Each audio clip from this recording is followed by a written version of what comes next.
मुकमिल lockdown ऐं smart lockdown खां पोइ अॼु सखर शहर जो कारोबार मुकमिल तौर ते खुली चुको आहे।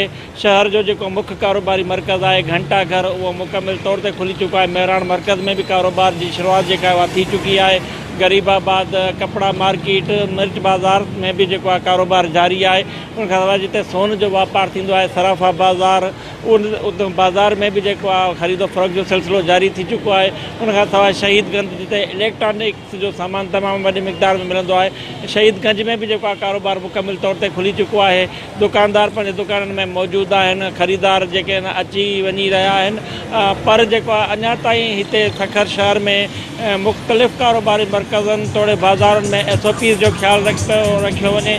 जेके ख़रीदार दुकाननि ते ख़रीदारी लाइ अची रहिया आहिनि त उन्हनि खे मास्क जेके आहिनि उहे पातल कोन आहिनि। दुकान में जेके दुकानदार मौजूदु आहिनि उहे बि जेके मास्क नथा पाइनि।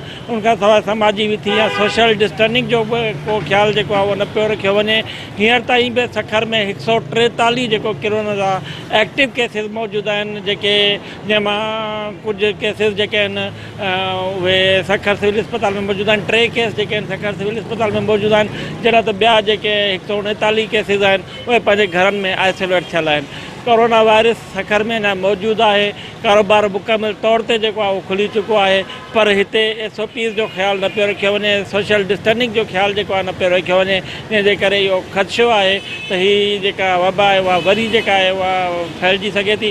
तंहिंजे करे इन वबा जे मुकमिल ख़ात्मे ताईं SOPs जो ख़्यालु रखियो वञे। सोशल डिस्टेंसिंग बि इख़्तियार कई वञे जीअं हिन वबा मां जान छॾाए सघिजे। कैमरामैन आगा शोएब पठाण सां गॾु मुश्ताक तांवरी, सिंध TV न्यूज़ सखर।